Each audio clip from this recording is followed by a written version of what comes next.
Ladies and gentlemen, Brett is a former infantry Marine. He served from 2007 to 2012. He currently works at a water treatment plant, and right now he's blowing the whistle so people can see the poison that they already know is in the water. Brett, thank you so much for joining us today. How's it going, bud? Outstanding, outstanding. I'm really excited to have you on to get you in front of our audience with this unique perspective, because I think most people know there's fluoride in the water, but they don't have a sense of how or why it gets there. So why don't you just give us a little bit about your background? How does someone become the guy that puts fluoride in the water?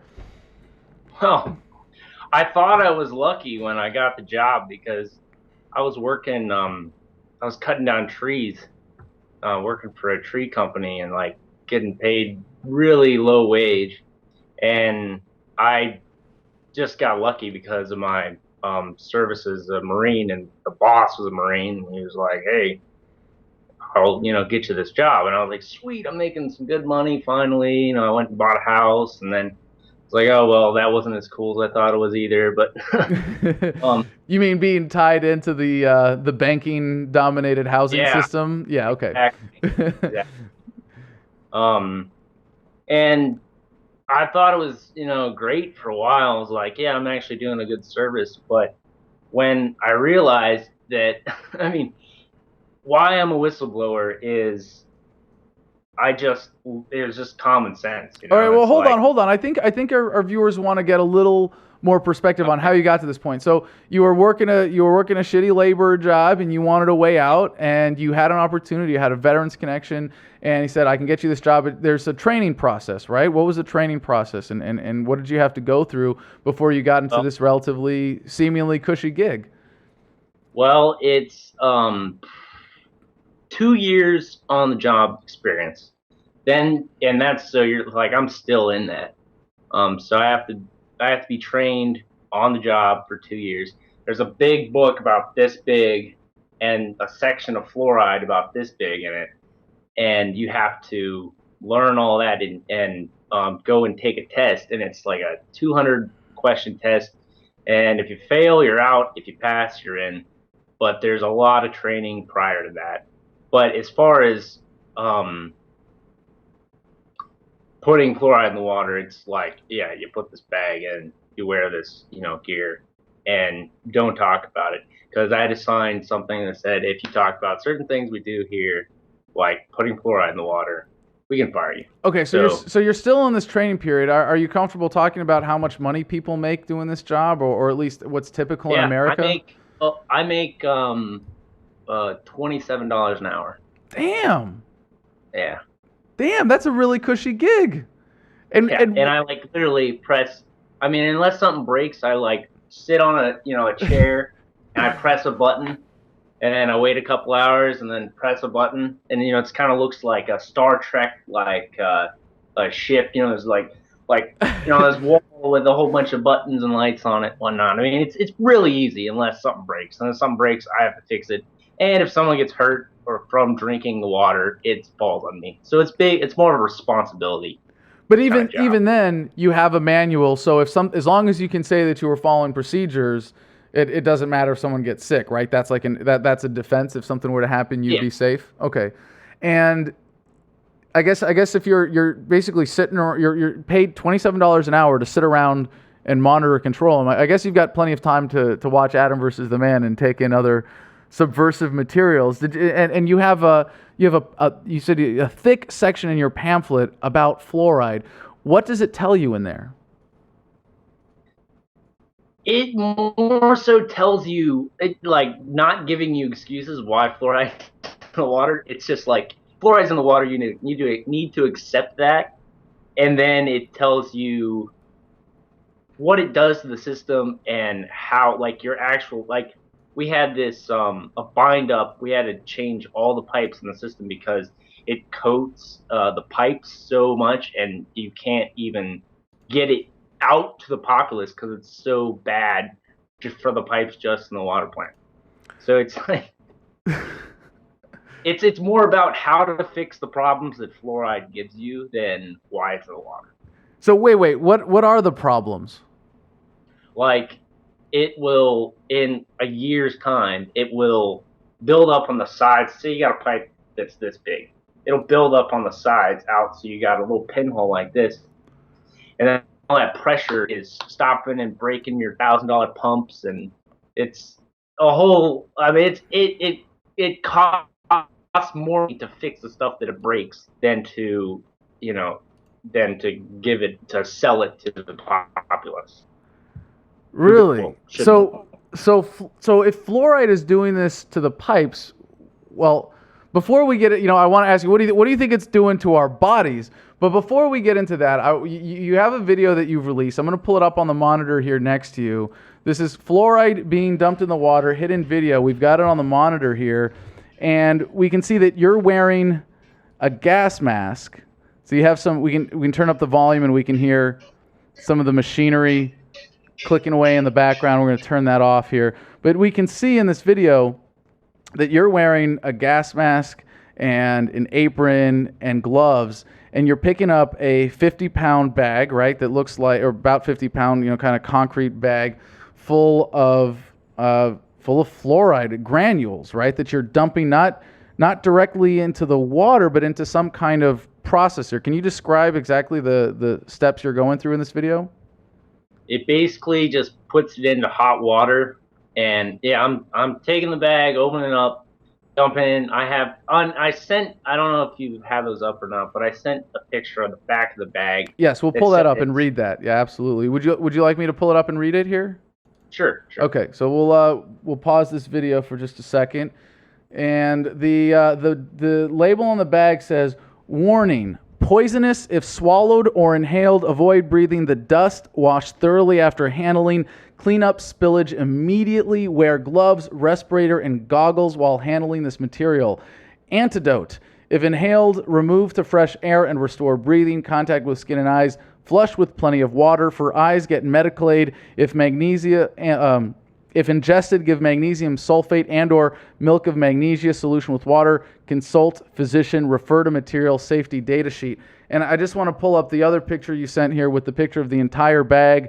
It's got the skull and crossbones, toxic. You can see it right here, and it's like this should be pretty obvious to anyone with any common sense. This is not something that belongs in the human body, right? Yeah. And I just don't think people, see that. They probably think, oh, they say it's good for you. So, probably comes, in a nice organic bag or something like that, Well, this is just the ridiculous mythology of fluoride in the water, right? Is that it's good for your teeth.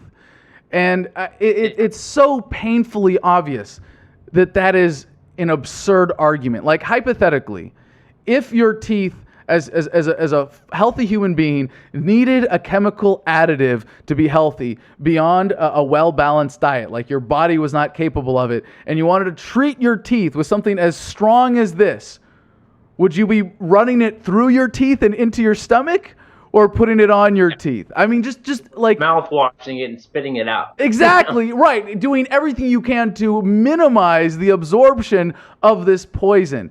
And there is, some very small grain of truth, of legitimacy in the scientific literature to fluoride and teeth, but it's still not anywhere near justifying what we have here in the water supply, and even in most toothpastes.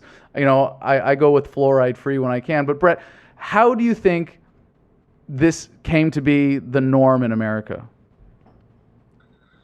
Well, I think first off that the biggest problem of it is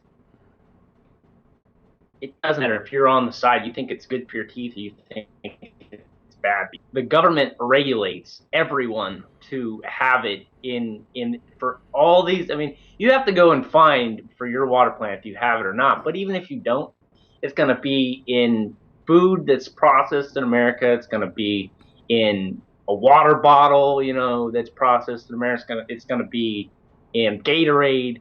It's going to be in anything. When it says, it's from this water plant, you got to go look into that water plant, and they probably use fluoride. There's very few places that don't use fluoride. So you're getting it. You're mandated to have it no matter what. The government is medicating you without your choice. So even if you go and buy a freaking water filter to filter it, you're gonna get it through your shower. You're gonna get it when you go buy a freaking orange from Florida. You're gonna get it somewhere. So that's the biggest problem that I see. Is the only way we can fix it is everyone says no. And then there's been states where they've said no, and a year later they sneak it back into their water. So the government is medicating you. That is the biggest problem. Well, I think if it was medicating, it really wouldn't be so bad, but it's more like poisoning. So, It's poisoning, but it's just wrong. But what's the incentive? What's the incentive here? Obviously, this stuff is coming from somewhere. They're paying for it. Where does it come from? The stuff from you can see it on the bag for your viewing audience, but it comes from Japan. It also comes from China, and it's from what do you call it? Fertilizer plants. So it's a waste product. It's a chemical. Yeah, and it costs a lot of money to get rid of. So what do? They sell it to you and put it in the water. Well, you're saying because it's too expensive to like dispose of properly as a waste product, chemical companies have just bought off enough local governments in America that they convinced them to put it in the water? The local governments probably pitched it, but I'm not in a local government, so I can't sure, but it's been going on for like 60 years. What else has been going on? Like we're using all old information for the reasons why we should fluoridate people. I mean, remember when doctors used to say, "Hey, smoke frickin' camels; they're good for you," and then we got new information that said, "Hey, that's bad for you." There's new information that says fluoride's really bad for you and frickin' screws your brain up. They're like, "Oh no, we're gonna believe those doctors from 50 years ago." We think that they said it's good for you, and now this is good for everyone. What I'm really worried about, like. There's in Egypt, I believe it was, they had their big protest where everyone came out, and now there's going to be one in May in America. Well, their people weren't fluoridated for the last 60 years. So I don't know if a lot of people are going to be like, yeah, well, someone else will do it, or there's already enough people going, or I'm really worried for that, but now I know you're not a medical doctor or any kind of health expert yourself, but what do you see as the greatest threat to people's health from consuming so much fluoride in the water? Your brain. It's even if it is good for your bones and good for your teeth, that's where it's stored. So when you drink, from the way I understand it, we put it in. We take water, we clean it, which all cleaning water is making it settle faster. We just all the stuff settles out of, which is just iron and dirt, and then we add chlorine and fluoride into it. Mm-hmm. And the chlorine is in your water, but fluoride doesn't. Like in my video, that's what I said. That's how you test if there's a leak in the line. Is you test it for fluoride. There's plenty of fluoride in here. Well, the only time it leaves that water is when you drink it. I'm not a medical doctor, and maybe I screwed up because I'm not a medical doctor, but I tested fluoride the same way I tested in the water, and I tested it with my urine, and it was not there. So that leads me to believe that it stays in your bones and is added up and stays there. And I don't know if there's any other way that it would leave, but that's, from my common sense, that says that it goes to your body and stays in your bones. And if it's good for your bones, great, but it's terrible for your brain.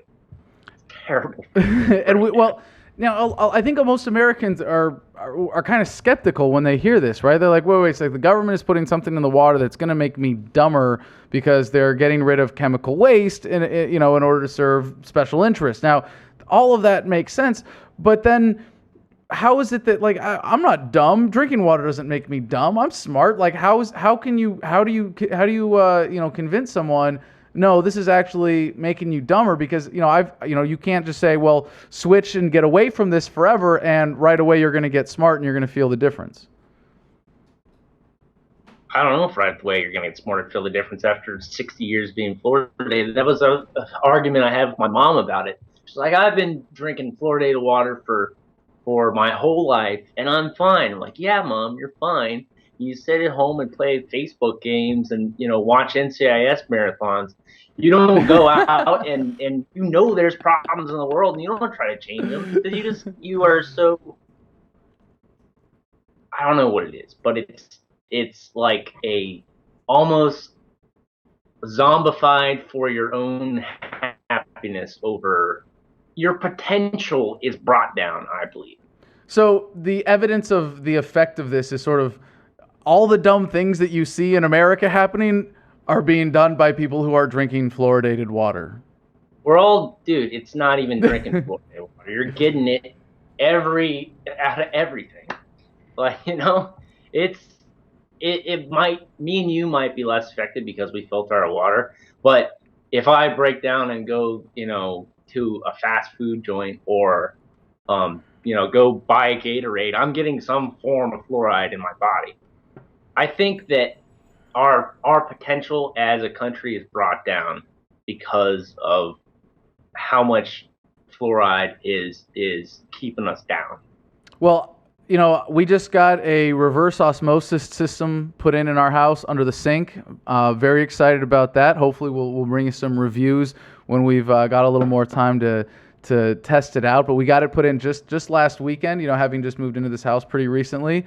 Good step in the right direction, right? But it's only in our, in the kitchen. So we're not drinking water with fluoride. We're not putting it in our food. But like you point out, it's already in. I mean, if you're growing oranges in Florida and you're watering them with fluoridated water, that water goes into the ground and it gets absorbed by the plants and it goes into the fruit and that's stuff that you're eating. So, is there really just no way to avoid it at that level other than drinking non-fluoridated water and hoping that you're not absorbing too much of it through your skin and through other stuff you're consuming?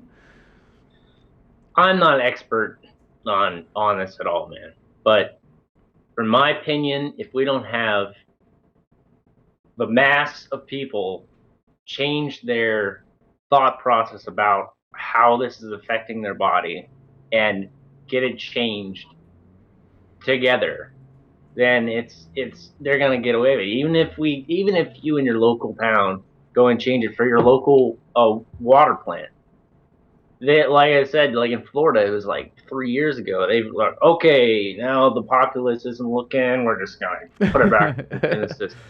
So, I mean, I think it has to be a greater awakening to get it changed. Awesome. And you know what I mean? I'm just a guy. I'm just a guy who's like, hey, that looks wrong, and I need to tell people about it. Well, that awakening is happening. People are becoming more aware of this issue every day. And as we've seen from people calling into the show before, we have a lot of Adam versus the Man fans who are local activists and getting involved in this. And it is one of these places where you can change the policy in your city or your municipality or in your county or whatever level it is that your water is being treated at, and do something to change it and radically improve the quality of life for people. So, Brett, thank you for your part in this, and thank you for taking the risk. You've obviously made it clear that you care more about doing the right thing than preserving your job. And if more Americans took that perspective who were engaged in the kind of work that you are, obviously we'd be a lot further along as a country. But still, you're getting paid to poison people, because if you weren't doing it, someone else would simply step in and do it because the politicians, via the people, allegedly are demanding it, right? Yeah, and I would like to also add that I always suck at saying this word, a conscientious objector to adding fluoride in the water. I've told my boss that I'll never do it again. That video is the last time I've ever done it. And if he fires me for it, he fires me for it.